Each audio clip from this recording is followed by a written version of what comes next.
Valentine. It emphasizes the need for a mindset shift.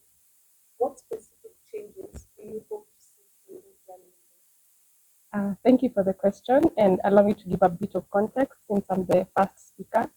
So today we are here with young leaders from across all the counties in Kenya, 40 of them. That is the president and the deputy president of the county students associations. I personally love working with this organized group because yes, we have university student leaders, but these are young people who are motivated and encouraged to support the work going on in their counties. So no matter which university or college or TVET they are in Kenya, they come together as people who are from one county. So now we are hosting the leadership from across all the counties. And the main thing we have been going through, and I want to say this is not a training that we've been having, but a conversation. And to answer the question about how we want to shift how we think as young people, firstly, it is that we don't want to be trained, we don't want to be told, we want to have a conversation. Let's get on one table. All of us have a seat at the table. We have the older generations, our older leaders, our more experienced leaders, our more mature leaders, and we have the young people who are the leaders of today and tomorrow. So we need to get on the table and have a conversation, all of us together, no one being above the other, but all of us sharing our experiences and our thoughts.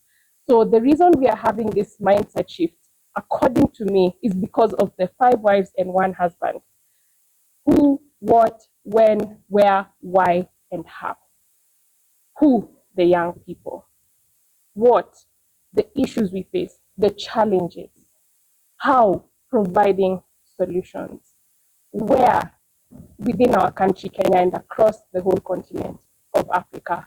Why? Because we are interested in the young people who are coming after us having a better future than what we already have. And we are interested in shaping conversations that lead to practicality and results for all of us. Thank you. This is for the director. Why is transformative leadership an essential skill for young leaders in today's country? Why is transformative leadership an essential skill for young leaders in Kenya? Well, I think since we're in the spirit of refreshing, I think I would remove the word essential and use the word mandatory. I think what we're experiencing right now across the world is an intergenerational form of diversity that is happening. Really, what we really want to do is to encourage young people to be able to come and learn those leadership skills, get the skills that they need to require, be able to take up the baton. Because we are the leaders, as our partners mentioned, we're not just the leaders of tomorrow, but the leaders of today. Those opportunities for leadership are here today in our small areas, in our big areas, in the corporate space, in the government space, in the non-profit space, and within our family setup. So I think it's something that is mandatory for young people to be able to develop and nurture those skills so that they're able to arm themselves to be able to sustain those leadership roles and have the capacity to be able to sustain that journey as they continue to progress in that direction.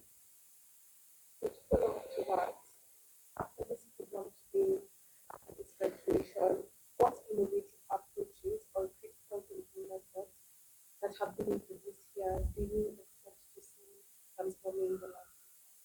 So we'll have the leader of the training, the conversation rather, Mr. Jackson, to answer.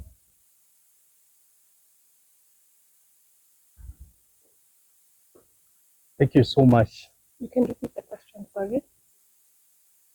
Mr. Jackson, Yes.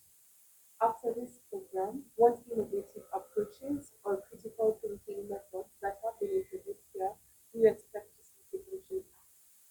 Thank you so much for the question. What this team has gone through has been an experiential learning process where every of the county represented had an opportunity to share their case scenarios for their counties. We are living in interesting times, a momentous time we have never experienced in this country, where over 65% of our population is actually the young people. But those who are in power positions of duty bearing are actually the opposite of their age. And therefore, that already introduces a distinction that is, we can only bridge that gap, which is a generational gap between the young population who form the majority. They're being led by the minority who are actually the wise people. So that already creates a transformational change And from the experiences as the participants were sharing, they would bring it out that all they are asking for, that they need space to be listened to. So one of the transformative action that we expect to take place as we live here is the inter-county dialogue spaces, where the young generations have a space to share out their mind. They are also questioning how policies are even conforming to their spaces. Many of the policies and duty bearers are actually occupying positions meant for the youth. And sometimes part of what we saw as experiences, they are not even represented. They were even now arguing out from the conversations that even where we say that the positions meant for the youth, they are represented, they are actually not fully engaged.